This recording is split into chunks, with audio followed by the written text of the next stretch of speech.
지금까지 저희들의 삶을 인도하시고 여기까지 이끌어주신 에베네셀의 하나님, 하나님 은혜와 사랑을 감사를 드립니다.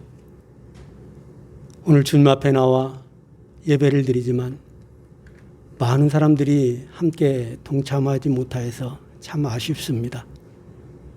하나님, 저희의 삶이 늘 하나님께 초점을 맞춰 살아가는 그런 삶이 될 수 있도록 인도하옵소서. 온 세상은 지금 코로나 바이러스로 인하여서 두려워하고 그것들로 인해서 긴장됨 속에서 살아가고 있습니다. 그러나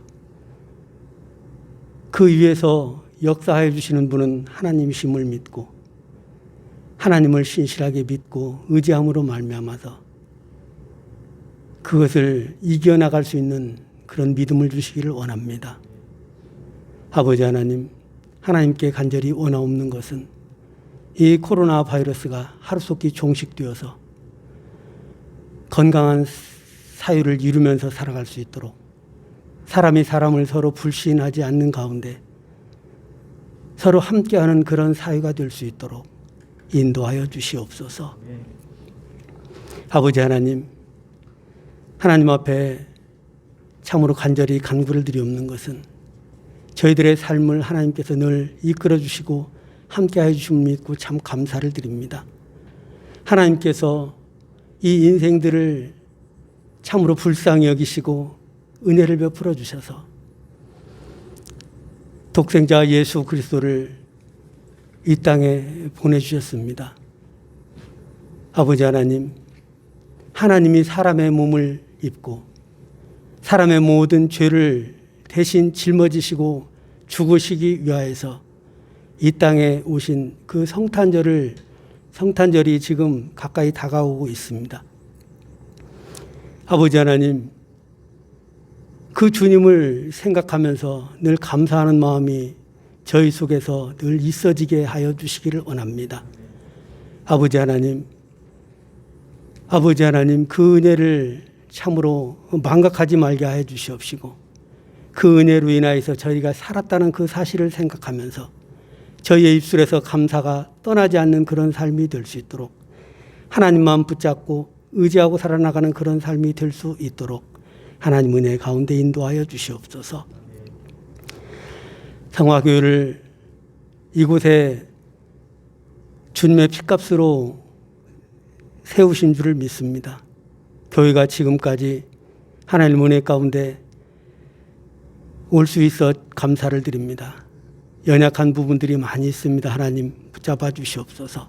교회가 어린아이들의 그 소리가 끊이지 않는 그런 교회가 될 수 있도록 인도하여 주시옵소서. 아버지 하나님, 새벽 이슬 같은 청년들이 청소년 아이들이 일어날 수 있는 교회가 될 수 있도록 인도하여 주시옵소서. 하나님, 온 교회에 속한 권속들이 장로요, 권사요, 집사요, 모든 권속들이 주님의 뜻을 이루고 함께 즐거워하며 살아가는 그런 교회가 될 수 있도록 인도하여 주시기를 원합니다.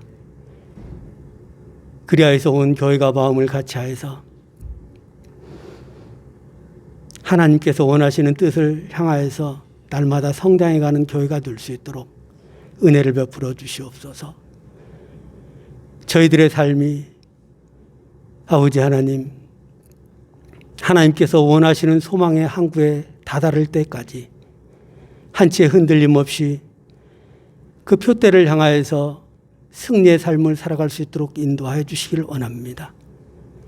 아버지 하나님, 교회에 속한 모든 권속들이 하나님께서 주시는 복으로 채워지고 또 채워지고 채워지게 하여 주셔서 오직 하나님만을 신뢰하고 믿음으로 승리하는 삶이 되게 하옵소서. 한 사람의 영혼도 땅에 떨어지지 아니하고 모두가 천국에 들어가는 그런 은혜를 베풀어 주옵소서. 말씀하시기를 한 사람은 데려감을 당하고 한 사람은 버려둠을 당한다고 한 부분들이 참 많이 있는데, 그것은 세상에 안 믿는 사람들을 향한 것이 아니고 믿는다고 말하면서 이렇게 살아가는 주님의 백성들을 위하여서 한 말임을 기억하게 해 주시며, 아버지 하나님, 자신의 신앙을 날마다 돌아보고 또 돌아보고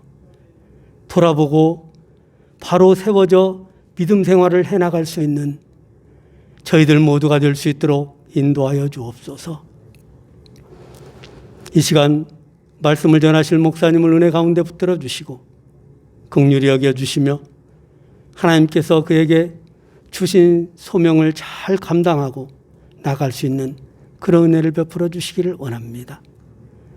지혜와 명철함을 더하여 주시고 하나님께서 크신 복으로 그와 그 가정이 복을 받고 살아갈 수 있도록 인도하여 주옵소서. 교회에 속한 모든 권속들이 하나님의 은혜를 충만히 누리면서 살아갈 수 있도록 크신 복으로 채워 주옵소서. 이 시간도 부족한 예배이지만 하나님께서 기쁘시게 받으시는 예배가 될 수 있도록 역사하여 주시옵소서. 감사를 드리옵고 예수 그리스도 이름으로 축복하며 기도를 드렸사옵나이다. 아멘. 중요한 것은 신령과 진정으로 예배할 때 하나님이 임재하신다는 겁니다. 임재한다는 것은 실제로 느껴지고 실제로 삶을 보호하시고 책임지시는 것을 누리게 된다는 것인데, 그 복들을 이 시간에도 좀 누리면 좋겠고, 오늘 예배를 통하여서 목자가 되시는 하나님이 바로 내 앞에 있구나 확인하면서 담대하게 용기를 갖는 우리 성도들 되시기를 간절히 바랍니다. 오늘은 이제 목자가 되시는 하나님이라는 말씀으로 누가복음 2장을 좀 강해하도록 하겠습니다. 자유롭기 위해서 우리는 얼마나 돈과 힘과 권력이 필요할까요? 우리 그런 고민을 하죠. 가끔 인생을 살다 보면 나이를 이렇게 적습니다. 내 나이가 몇 살, 그리고 몇 년도, 그리고 시간 안에서 내가 몇 년 정도까지 일할 수 있고, 일을 하고 은퇴하게 되면 어떻게 될까, 이런 이제 고민을 하는 분들이 있죠. 그래서 나름대로 다 가족 계획도 세우고 재정 계획을 세우는데 도무지 답이 나오지 않고 자녀들을 어떻게 교육할까 싶으니 마음이 두렵습니다. 두려움이 어느 순간 우리 마음에 확 사로잡혀 두려움이 우리를 지배하게 되는데, 그러면 이제 죽지 않기 위해서 인생을 살아가는 방식으로 방어적인 인생을 살아가게 됩니다. 성경에 보면 일용할 양식을 주시는 하나님이 계시고 목자가 되시는 하나님이 계시고, 또 가만히 보면 이 땅에 태어나게 하시는 분도 주님이시고, 우리를 죄에서 건지신 분도 주님이시고, 이 땅에 사명과 소명을 주시는 분도 주님이시고, 결국은 우리를 예수 안에서 하나님 아픔으로 안으셔서 죽는 것도 우리를 데려가시는 것인데 하나님 안으로 부르시는 것이구나, 이런 생각이 들면 죽기 위해서 사는 방식이, 죽지 않기 위해서 사는 방식이 아니라 사는 것, 살아나가는 방식으로, 내가 주님이 주시는 생명을 어떻게 나눌 것인가의 방식으로 삶을 좀 방향을 바꾸게 됩니다.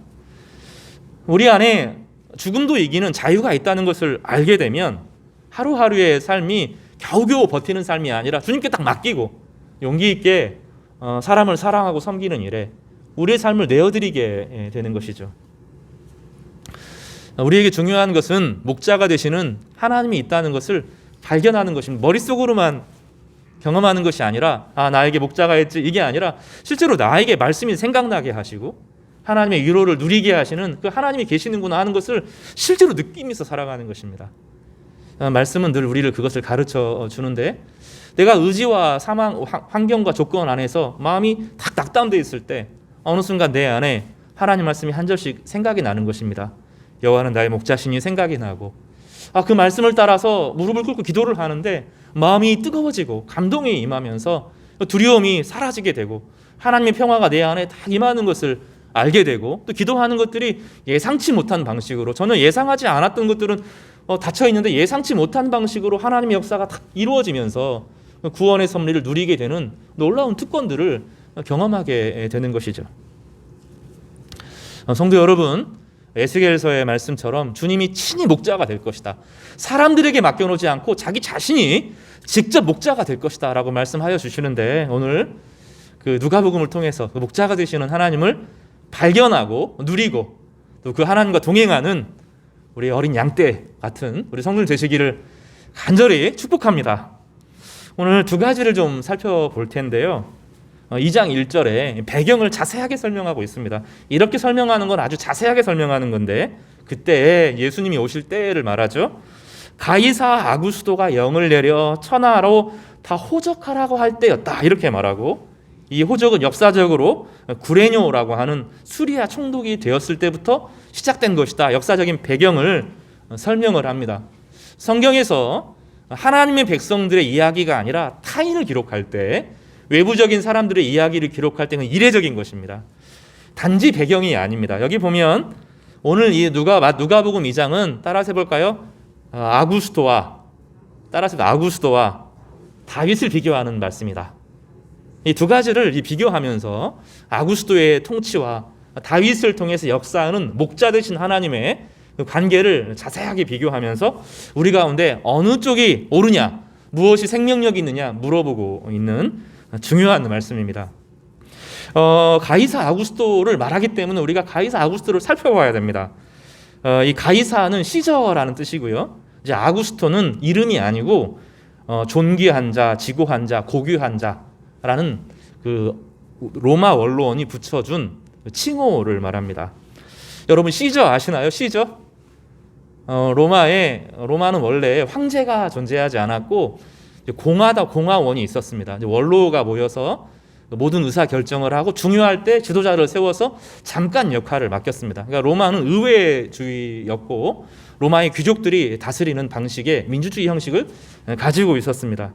시저라는 사람이 나라가 공화원들이 너무 싸우고 이 나라에 위기가 있는데 도무지 이것을 헤쳐나갈 수가 없으니까 자기가 황제가 될 것이다 하고 이제 분연들이 일어나면서 사람들의 마음을 모았고 타락한 원로원과 맞서게 되었습니다. 이제 다 이겼는데 원로원이 사람들을 고용해서 시저를 죽입니다. 그때 이제 시저의 친구도 가담을 하는데 그 사람이 브루투스라는 사람입니다. 시저가 배신을 당하면서 너 맞아 이렇게 하고 이제 죽는 그런 비극이 벌어지게 되었습니다. 이제 먼 조카 중에 옥타비아누스라는 사람이 있었는데 이 사람이 시저의 양자로 들어갑니다. 18살 때 이제 시저가 죽게 되고 양자로 이제 들어가게 된 시저가 죽으면서 이 사람이 도망을 다니게 되고 버림을 당하게 되었습니다. 그런데 이 머리가 비상했고 사람들의 마음을 모으기 시작하면서 원로원을 이기는데 원로원을 죽이는 방식으로 이기지 않고 나는 황제가 될 생각이 전혀 없다. 나는 철저하게 평민으로 살겠다 하면서 지도자의 역할을 하게 됩니다. 그는 모든 전쟁에서 이겼고 마지막 전쟁에서 이기면서 로마를 세계 최강대국으로 만드는 역사상 최초의 황제의 역할을 하게 되는 비범한 사람이 되었습니다. 그 사람이 옥타비아누스이고 그 사람을 이름으로 쓰지 않고 원로원이 이 사람은 황제보다도 뛰어난 사람이다. 숭고하고 지고하고 고귀한 신적인 존재다. 이렇게 이름을 붙이면서 이제 아구스도라는 이름을 붙인 것입니다. 대단하죠. 그리고 그가 호적을 온 전 세계 자기가 지배하는 그 모든 곳에서 이제 바벨론 지역에서부터 인도 지역까지에서부터 지중해 끝까지 아프리카 지역 전체를 다스리는 명실상부한 최고의 황제가 되면서 그가 호적을 명하게 됩니다. 이제 호적이라고 하는 것은 두 가지 목적에서 이루어지는데 하나는 세금을 걷겠다.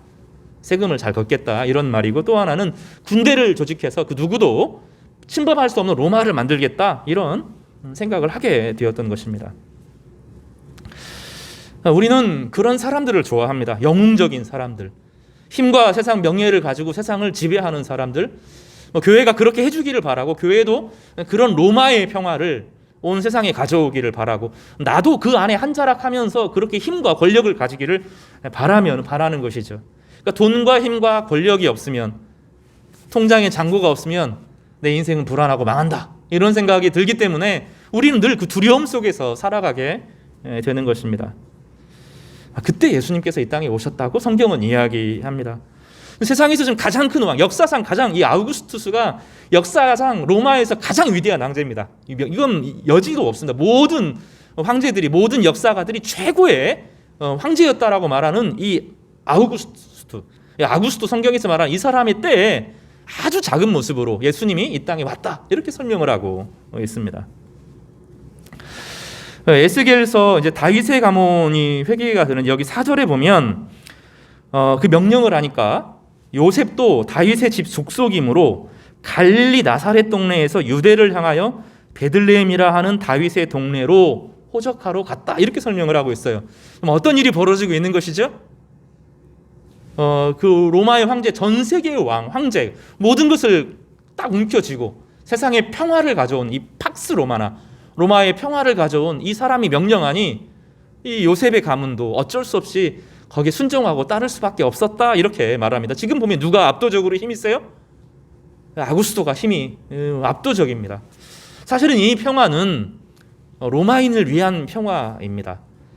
지난주에도 말씀드렸던 것처럼 집을 불태우고 사람들이 피바다를 만들어 놓고, 그리고 로마 사람들은 로마의 평화라고 불렀다. 이게 로마 시대에 살고 있었던 수많은 부족들, 수많은 국가들의 고백들이었습니다. 자기 아버지를 노예로 팔아가고 잡아가고, 자기 딸을 노예로 팔고, 아내를 죽이고, 땅을 완전히 황폐하게 모든 재산을 다 뺏어가고, 매월 세금을 걷고 매년 세금을 거두면서 로마 사람들은 뭐라고 불러요?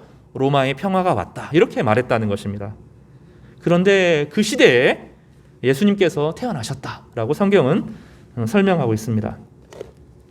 여기 보면 요셉을 묘사하고 있죠. 요셉을 묘사하는 묘사를 우리가 좀 들어볼 필요가 있습니다.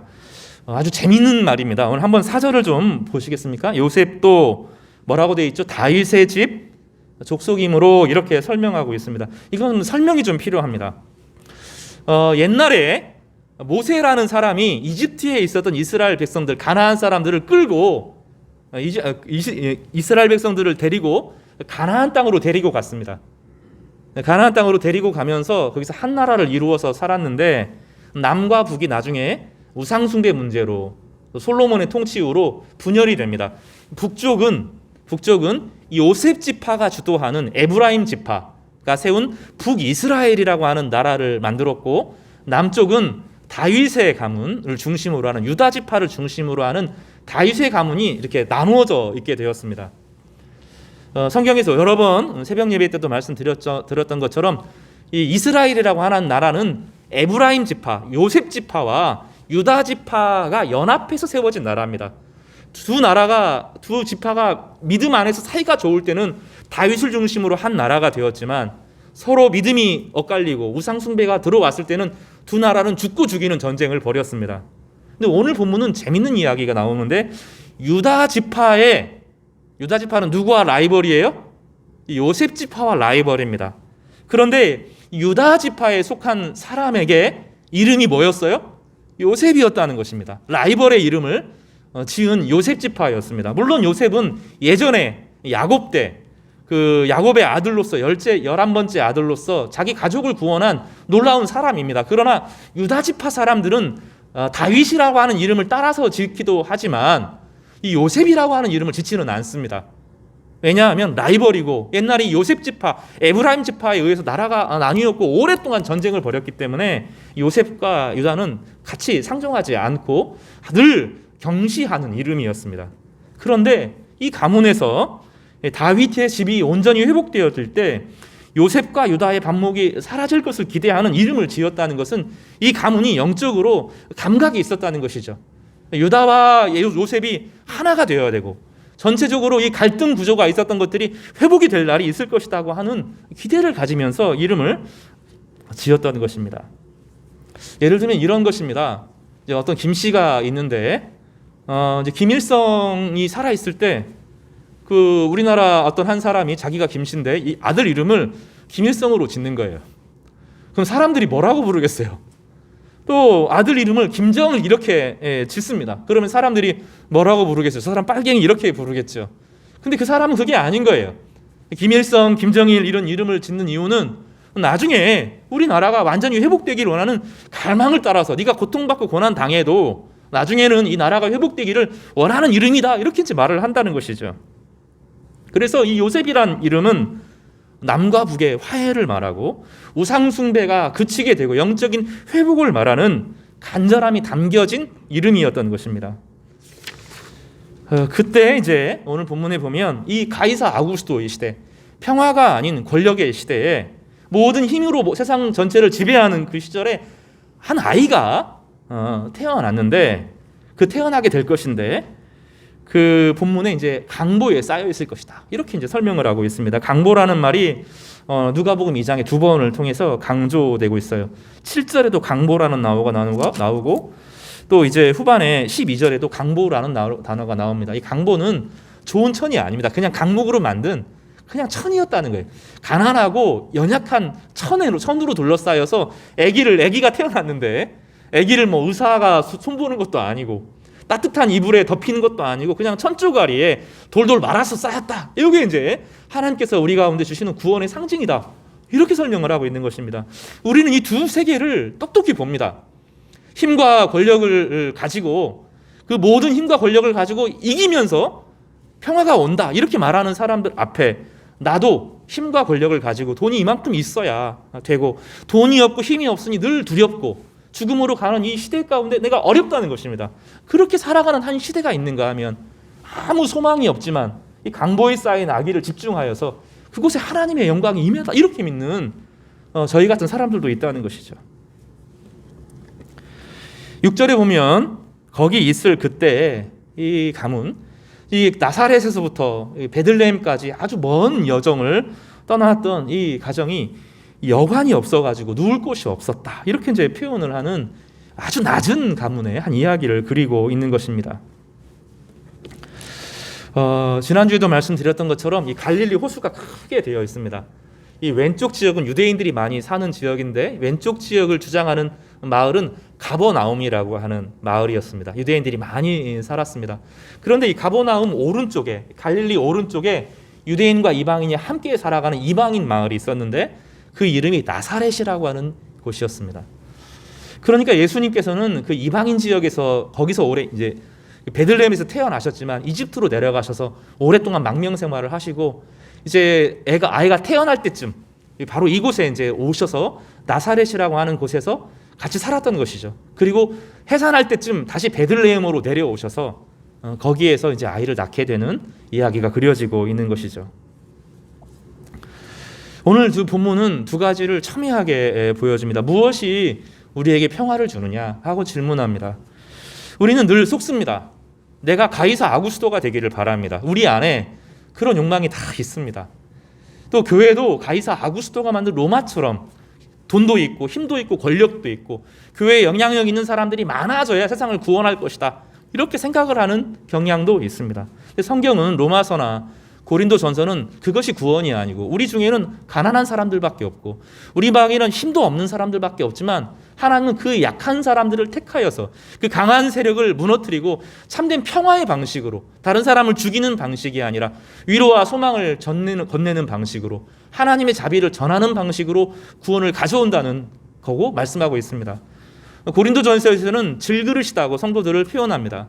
우리는 다 질그릇인데, 질그릇은 겉보기에 아름답지도 않고 쉽게 깨질 것처럼 보이는데 질그릇에 보석이 담겨 있다고 성경은 우리 가운데 증언하고 있습니다. 우리가 하나님께서 우리를 때때로 일으켜 세워주셔서 악한 것과 이기게 하시고 맞서게 하시고 세상을 뒤집어 엎게 하시기도 하십니다. 그럼 우리가 명예와 권세와 권력을 추구하면서 그것이 없으면 나는 불행하다, 이것이 내가 없어서 내가 망할 것이다, 나는 인생에서 실패한 사람이다 라고 생각하는 동안은 우리는 하나님의 위로가 무엇인지를 깨닫지 못하는 것입니다. 하나님은 그런 방식으로 일하시지 않았습니다. 만약에 하나님이 그런 방식으로 이 땅에 평화를 가져오려고 하면 아우구스투스, 옥타비아누스보다 더 강력한 왕을 이 땅에 일으켜셔서 힘과 권력으로 모든 사람들을 끌어안치고 자기가 생각하는 정의가 아닌 모든 것들을 다 죽이고 내 앞에 힘의 사람들의 권력을 꿇게 하였을 것입니다. 믿는 사람들에게 돈을 펑펑 주고 권력을 주고 모든 사람들에게 이 힘이 있는 방식으로 에너지를 세워서 막 이렇게 세우는 방식으로 그렇게 하실 수도 있었습니다. 근데 하나님은 그렇게 하지 않으셨습니다. 가장 낮은 모습으로 아우구스토의 평화가 아닌 강보에 쌓인 아이의 모습으로 이 땅에 자신의 아들을 보내시게 되었던 것입니다. 그리고 바로 그 사실이 우리에게 소망이 된다라고 말합니다. 오늘 본문에서 이제 두 번째로 살펴볼 것은 이제 구체적으로 이 배경을 가지고 좀 더 살펴볼 텐데요. 천사들이 목자들에게 나타났다는 것입니다. 8절에 보면 그 지역의 목자들이 밤에 밖에서 자기 양떼를 지키고 있었다 하고 배경을 설명하고 있습니다. 근데 주의 사자가 목자들 옆에 갑자기 호련히 서는 것입니다. 그리고 주의 영광이 그들을 두루 비추게 되었습니다. 주의 영광이 목자들에게 비추게 되었습니다. 천사가 나타났고 목자들에게 갑자기 주의 영광이 임하게 되었습니다. 그리고 뭐라고 말하냐면 천사가 이르되 10절에 보면 무서워하지 말라 이렇게 설명합니다. 이 무섭다고 하는 것이 단지 천사를 처음 보았기 때문에 무섭다는 것이 아닙니다. 이 목자들은 그 당시에 가장 낮은 임금을 받았고 제대로 사람 취급을 받지 못하는 사람들이었다고 역사의 고증들이 기록되고 있습니다. 목자들을 향하여서 그 두려워하지 말라고, 인생에 대해서 두려워하지 말라고, 천사뿐만 아니라 세상 모든 것에서 더 이상 두려워할 필요가 없다고, 하나님의 기쁜 소식이 지금 전해졌기 때문에 절대로 두려워하지 말라고 말씀하고 있습니다. 이 무서워하지 말라, 이건 성경에서 우리에게 계속 강조하는 이야기입니다. 하나님을 경외하는 대상으로 삼지만 예수 그리스도 안에서 하나님은 더 이상 두려운 분이 아니고 너희 아버지다고 말합니다. 하나님을 두려워할 필요가 없다면 하나님이 만드신 세상 속에서 살아가는 가운데 어떠한 것도 우리를 넘어뜨리지 못한다고 늘 강조합니다. 로마서에서도 이야기하고 두려워하지 말라, 무서워하지 말라, 염려하지 말라, 근심하지 말라 계속 우리에게 안심시키고 있습니다. 그것은 단지 마음의 평화를 말하는 것이 아니라 세상의 역사가 바뀌었기 때문입니다. 유대인들이 예전에 이집트에서 나올 때 가나안 땅을 향하여 나아갈 때 소망은 있었지만 삶은 두려움으로 가득했습니다. 전갈과 독뱀과 독사가 가득하고 하늘에는 햇볕이 쨍쨍 쬐이고 물은 없는 그런 지역에 살았습니다. 모세에게 한 메시지가 두려워하지 말라는 것입니다. 내가 너희를 독수리 날개로 업어서 데리고 나왔다. 내가 계속 너희와 함께 할 것이다. 두려워하지 말라고 말씀했습니다. 죽음을 두려워하지 말라고, 경제적인 것을 두려워하지 말라고 주님께서는 계속 설득하셨고 그들에게 불과 구름 기둥을 보내어 주셔서 직접 인도하셨고, 또 광야의 그 험난한 지역 가운데 반석을 깨트릴 때마다, 반석을 칠 때마다 물이 쏟아져 나오면서 하나님이 함께 하심을 경험하게 되었던 것입니다. 지난 한 해 우리는 많이 두려워했습니다. 지금도 두려워해야 될 이유들이 실제로 있습니다. 국가 정치 안에서 정치인들이 싸우는 것을 보면 두렵습니다. 북한을 보면 두렵습니다. 또 코로나가 언제 종식될지 몰라서 두렵습니다. 나이가 늙어가는 것이 두렵습니다. 병이 날까 두렵습니다. 자녀들이 어떻게 될까 봐 두렵습니다. 우리 안에 두려워할 이유들이 생각하면 하루 종일입니다. 이 두려움을 하나씩 세워보면 하루 종일 잠을 잘 수가 없습니다. 밤에 잠을 잘 수가 없습니다. 몸이 아파하고 자녀들의 삶이 어떻게 될까 두려움이 가득합니다. 그러나 이 천사는 이 땅에 오면서 목자들에게, 가장 낮은 인생을 살아가는 목자들에게 두려워할 필요가 없다라고 말합니다. 무서워하지 말라고 이야기합니다. 그리고 아주 큰 기쁨의 좋은 소식에 반응하라고, 거기에 참여하라고 요구하고 있던 것입니다. 그리고 그 복음의 소식이 무엇입니까? 다윗의 동네에 구주가 나셨다. 너희들을 죄에서 건지실 구주가 나셨다고 선포하고 계십니다. 두 가지가 다 설명이 되죠. 하나는 다윗을 설명하고 하나는 구주를 설명합니다.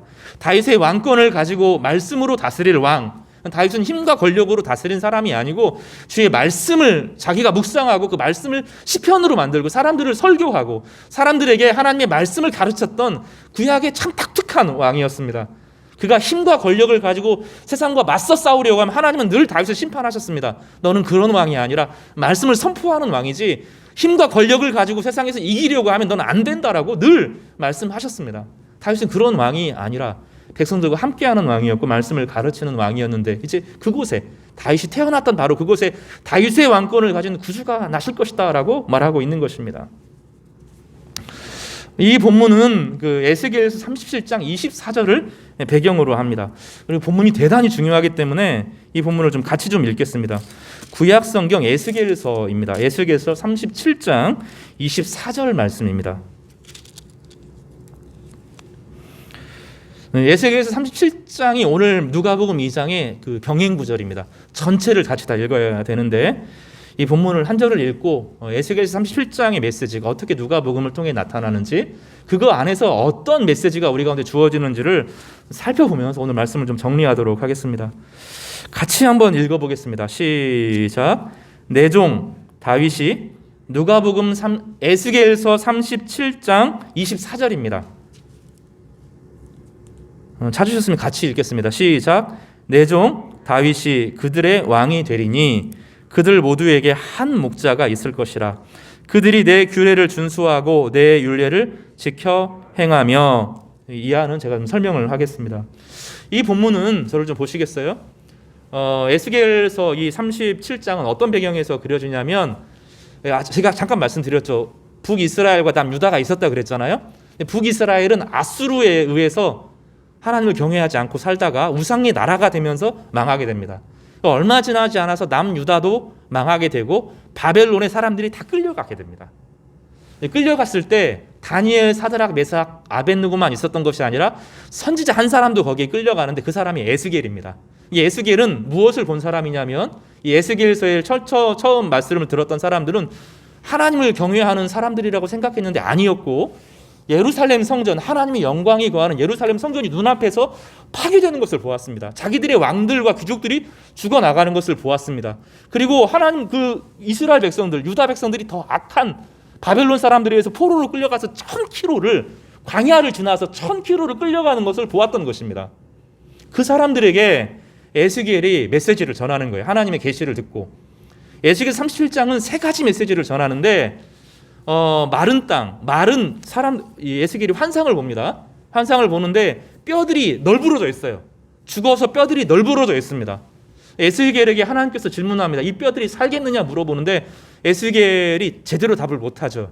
주의 성령이 임하면 된다라고 말하면서 어둠과 절망, 이 중요한 것이 어둠과 절망인데, 죽음, 어둠, 절망이 있는 것이 성령이 임하니까 성령으로 다 살아난다는 겁니다. 그것을 에스겔이 목도합니다. 두 번째로는 이제 남과 북에 대한 이야기인데, 북이스라엘에 있는 유다 지파, 요셉 지파와 남쪽의 유다 지파가 두 다른 막대기예요. 부러진 막대기예요. 이 부러진 막대기가 하나로 연결되어서 하나님의 손 앞에 잡힐 것이다, 하나님께 쓰임 받을 것이다 하는 것이 두 번째 메시지입니다. 세 번째 메시지가 오늘 메시지거든요. 37장에. 이러면서 이제 38장의 배경이 확 바뀌면서 성전이 세워질 것이다, 이렇게 이제 강하게 되는데, 그 세 번째 핵심 메시지가 무엇이냐면, 다윗의 왕가에서 새로운 다윗의 왕가가 일어날 것인데 거기에 한 목자가 일어나게 된다라는 메시지입니다. 에스겔 31장 이후로 여러 번 이야기하면서 가짜 목자들을 하나님께서 용서하지 않고 다 버리고 사람에게 맡기지 않고 하나님이 직접 목자가 될 것이다, 그 메시지를 전합니다. 누가복음은 그걸 담는 거예요. 누가복음은 그 메시지를 담아서 목자들에게 천사가 나타나서 참된 목자이신 하나님께서, 너희들이 양을 치는 것처럼 참 목자이신 하나님께서 유다 백성들, 이스라엘 백성들을 친히 이끌어 갈 것이다. 사람들에게 맡기지 않고 직접 예수 그리스도가, 하나님의 아들이, 하나님께서 보내신 다윗의 왕권에 있는 사람, 이 왕으로 오신 예수께서 자신의 백성들을 직접 챙길 것이다. 제가 챙기는 게 아니라 하나님이 직접 한 사람 한 사람을 챙길 것이다. 하나님이 목자가 될 것이다. 그 메시지를 전하는 것이죠. 그래서 누가복음 2장에 목자들에게 메시지를 전하는 것은 대단히 상징적인 의미를 가지는 것입니다. 우리는 두 왕을 보는 거예요. 하나는 힘과 권력으로 모든 것을 통치하고 자기 말 안 듣는 사람들 때려잡는, 그러나 사람들이 볼 때는 힘과 권력을 가지니 존경과 찬양을 돌리는 이 아우구스투스, 신적인 존재다라는 이름을 붙이는 이 나라. 우리는 그 나라에 늘 매혹되고 우리도 그렇게 되기를 바라면서 우리 안에 우상을 만들고 신앙생활하면 그렇게 될 것처럼, 힘과 권력을 가질 것처럼 자꾸 이야기하면서 교묘하게 섬기는, 만드는 이 우상의 나라, 그 나라가 있는가 하면 다른 나라가 있다는 거예요. 목자이신 예수께서 이 땅에 오셔서 목자와 양의 관계처럼 한 양 한 양을 돌본다는 거예요. 목자와 양 관계는 정말로 달라요. 정말로 달라요. 강아지만 키워봐도 달라요. 이건 훨씬 더 깊습니다. 목자와 양 관계는 집에서 강아지를 키우는 것과 달라요. 너무너무 깊이 목자가 양을 너무너무 사랑하고 양은 목자를 철저하게 믿으면서 그 관계 안에서 아시고 위로하고 치료하고 회복시키시는 그 하나님의 위로가 나타난다는 것인데, 그 새로운 나라를 여기서 지금 새로운 나라가 탄생하고 있고 새로운 나라가 왔다는 것입니다. 그래서 누가복음 2장에 나오는 기뻐하라 하는 것은 엄청난 메시지를 담고 있는 것이죠. 이 본문을 좀 더 보겠습니다. 누가복음 2장으로 다시 돌아가 볼까요? 천사가 이르되 무서워하지 말라. 더 이상 무서울 필요가 없다는. 왜 그렇죠? 다윗의 왕권을 가진 예수 그리스도가 우리의 목자가 될 것이기 때문에, 사람들에게 맡기지 않고 직접 우리의 목자가 될 것이니까 두려워하지 말라고 말하는 것입니다. 여러분, 두려워하지 마시기 바랍니다. 괜찮습니다. 공포가 오고 삶에 염려가 있는 것은 당연하지만 그것이 여러분을 잡아먹지 못합니다. 왜냐하면 하나님이 계시기 때문입니다. 하나님이 살아계시고 여러분의 삶을 친히 이끌어가고 계십니다. 말씀을 생각나게 하시고 기도하게 하시고 성도들의 교제를 통해서 함께 위로를 나누시고 삶의 문제를 돌파하도록 어둠 가운데 우리의 빛이 되시는 주님을 분명히 누리게 될 것입니다. 오늘 다윗의 동네에 너희를 위하여 구주가 나셨으니 곧 그리스도 주시니라 라고 말하면서 놀라운 증거가 하나 있다. 증거가 있다. 왕이신 증거가 있다라고 말하면서 12절에 이렇게 설명합니다. 너희가 가서 강보에 쌓여 구유에 뉘어 있는 아기를 보리니. 놀라운 것은 힘과 권력을 가지고 태어나서 주변에 권력자들이 쫙 서고 힘 있는 사람들이 딱 서서 이 사람이 왕이다 이렇게 선포해야 되는데 너희가 표적을 볼 것이다. 분명히 하나님이 역사하시는 표적을 볼 것이다. 이렇게 말하고 가보면 거적대기에 천에, 낡은 천에 하나 쌓인 아기가 있는데 그게 하나님이 너희와 함께하는 표적이다. 하나님이 약속하신 놀라운 일이다. 이렇게 말하는 것입니다. 누가 믿겠어요, 이거를? 근데 믿는 사람이 생기는 거예요. 그 구유에 누여 있는 조그만 아이, 세상에 보면 아무것도 없어 보이는 그 아이, 그러나 그 아이에게서 하나님의 말씀이 선포되는 거죠. 하나님의 능력이 그에게서 나타나게 되고 그 아이는 나중에 보면 성령을 보내실 사람이라는 거예요. 에스겔 37장에 보면 성령을 부어주시는데 성령 안에서 그 모든 영혼들을 새롭게 만드는, 죽음과 절망에서 마음이 살아나면서 마음속에 엄청난 성령의 역사가 임하면서 그 안에 있는 절망과 외로움과 두려움이 사라지게 되고 몰아내어지고 하나님의 이 영으로 가득 채워지는 그 사람들이 만들어진다는 거죠. 그 모든 과정을 통하여서 하나님이 우리와 함께 하시는 것을 체험하게 된다고 본문은 말하고 있는 것입니다. 그렇게 천사가 전하고 하나님의 영광이 임할 때 13절에 어떤 일이 벌어집니까? 갑자기 천군이 나타납니다. 이 천군은 군대를 말하는데 이 천군이라고 하는 건 천사인데 군대라는 겁니다. 하나님의 군대가 그 안에 같이 날아납니다. 호련히 수많은 천군이 함께 나타나서 함께 찬양하게 되죠. 우리 14절에 이렇게 찬양합니다. 뭐라고 말하죠? 지극히 높은 곳에서는 하나님께 영광이요, 땅에서는 하나님이 기뻐하시는 사람들 중에 평화로다 하니라. 영광과 평화를 함께 전하는 엄청난 메시지를 전하게 되는 것입니다. 하나님과 우리 사이에 막힌 담이 있습니다. 지성소와 성소를 상징할 때 막은 죄의 막을 말하고, 죄 때문에 인간이 하나님의 영광에 이르지 못하고 하나님의 심판을 받을 수밖에 없는 막들이 예수님 안에서 뚫어지게 되고 없어지게 됩니다. 큰 댐이 있습니다. 댐이 조그만한 구멍이 하나가 뚫리면 처음에는 졸졸졸 뚫지만 어느 순간 그 강한 압력이 그 문을 뚫기 시작하면서 그 댐 전체를 무너뜨립니다. 하나님과 인간 사이에 막혀있는 그 엄청난 저주와 사망의 막이 쫙 있는데 그것을 뚫고 어린아이로 하나님께서 오신 것이에요. 하나님의 아들이 이 땅에 온 겁니다. 그 막힌 담이 팍 뚫어지면서 은혜가 쏟아지게 됩니다. 하나님의 압력, 하나님의 그 은혜가 꽉 차있는 은혜가 막 쏟아지게 되면서 그 모든 것이 무너지게 되고 견고해 보였던 모든 인간의 교만과 자만과 죄와 권력들이 다 무너지게 되고 하나님의 평화가 받아들이고 싶은 모든 사람들, 여기 하나님이 기뻐하신 사람들에게 막 폭포수같이 아주 강력하게 임하는 것입니다. 하나님의 은혜는 쫄쫄쫄이 아니에요. 확 쏟아지면서 은혜를 사모하는 사람들에게 성령으로 임하게 되는데 그 사람들 마음 가운데 기쁨이 가득하게 되고 두려움을 이기게 되어지고 더 이상 죽음을 무서워하는 방식이 아니라 참된 평화를 주시는 하나님을 붙드는 방식으로, 그 자유와 소망들을 전파하고 선언하는 방식으로, 죽음을 두려워하는 삶이 아니라 하나님이 주시는 믿음의 길 안에서 소명을 선포하고 자유를 선포하고 사람들을 돕는 방식으로 사람들이 일어나게 될 것이라고 약속하고 계시는 것입니다. 에스겔서 37장에 나타나는 죽음과 절망의 회복, 어둠 속에서 빛이 되시는 하나님을 통하여서 성령이 임하게 되고 빛의 나라가 도래한다는 약속, 분열과 반목이 깨어지고 분열과 반목이 일어나면 내부에서 힘을 다 써버리게 되는데 이제 하나님의 말씀으로 하나님을 아는 지식이 높아지면서 서로를 이해하게 되고 깊은 관계가 형성되어지면서 평화가 일어나게 되고 그래서 두려움과 탐심이 나눠졌던 이 마음을 하나가 되게 하여서 서로에 대한 무장을 포기하게 되고 상대방을 기꺼이 껴안게 되는 이 사랑의 나라가 오게 될 것이고, 목자가 되셔서 친히 이끌어 가시는 새로운 위대한 나라가 탄생하게 된다고 주님께서는 말씀하고 계시는 것입니다. 예수님은 이 땅에 오셔서 특히 네 부류의 사람들과 싸웠습니다. 첫 번째는 로마를 따르는 사람들, 정치인들과 싸우시면서 거기에 나는 그 나라에 속한 것이 아니라 너희 나라를 이기려고 오는 것이 아니라 하나님 나라를 선포하러 오신다고 말씀하였고, 바리새인들과 싸우면서 엄격성, 문자주의에 자기를 달달달 볶아매는 사람들에게 그게 아니라고, 하나님은 사랑이시라고 말씀하셨고, 또 사두개인과 같은 사람들, 합리적으로 세상을 살아가보자, 신앙도 합리적으로 해보자라고 말하는 사람들, 부활을 믿지 않는 사람들에게 하나님은 기적의 하나님이시고 여전히 구원을 베푸신다고 말씀하여 주셨습니다. 또 예수님께서는 로마를 힘으로 이기는 민족주의와도 맞서셨고, 산속에 숨어서 기도만 하자, 세상은 소망이 없으니 기도만 하자라고 말하는 SNF파하고 맞서 싸우셨습니다.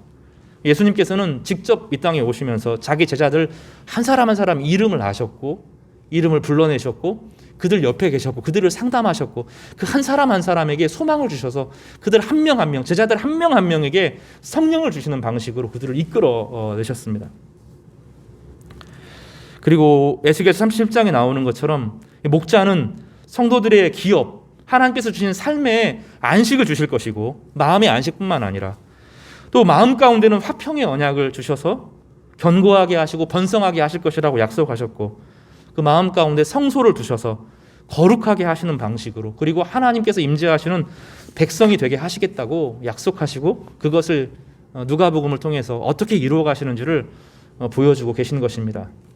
따라서 해볼까요? 주님은 실제로 찾아오시는 분이시다. 구하고 찾는 모든 자들에게 주님은 친히 목자가 되십니다. 이거는 이론이 아닙니다. 우리가 마음을 열고 주님 앞에 나아가면, 때로는 우리가 깊이 침체가 되어 있어서 아무것도 생각나지 않을 때 어느 순간 마음 깊은 곳에서 주님께서 말씀을 걸어옵니다. 하나님 말씀이 생각나게 하시는 방식으로 주님 말씀으로 우리를 하나씩 하나씩 가르쳐 주십니다. 목자가 되시는 하나님은, 이 한 번 오신 하나님은 떠난 분이 아니에요. 성령으로 늘 임재하시면서 육체로 이 땅에 오셔서 강보에 쌓인 모습으로 이 땅에 오신 주님은 우리의 모든 어려움들을 다 이해하고 체휼하시면서 우리에게 지금 성령을 통하여서 말을 걸어 오시고 다시 회복시키시는 그 목자가 되시는 것입니다. 성도 여러분, 우리에게 목자가 있습니다. 두려워하지 마시기 바랍니다. 우리가 혼자 세상을 책임지는 사람들이 아닙니다. 내가 세상을 다 떠안고 살아가는 게 아니에요.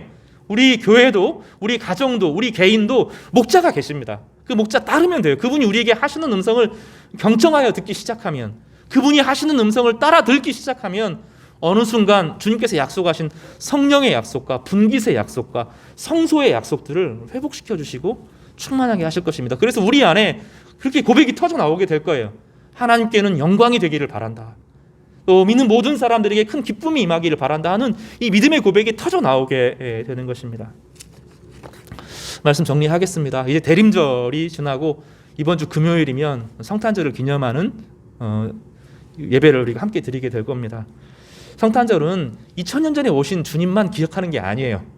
오늘 우리와 함께 하시는 목자가 되시기 위해서 동행하신 주님을 함께 노래하고 그분이 여기 계심을 인정해드리는 날입니다. 또 그분이 나중에 다시 실제로 육체로 가지고 이 땅에 오셔서 세상 모든 악을 심판하시고 진정한 평화를 가져오실 것을 기대하는 소망의 날이기도 합니다. 이 대림절을 보내면서 우리 안에 이런 삶의 소망이 넘치기를 간절히 바랍니다. 오늘 딱 한 가지만 기억할까요? 우리에게 목자가 계시다. 이 은혜를 붙들고 넉넉하게 이기시는 우리의 복된 성도님 되시기를 주님의 이름으로 축복합니다.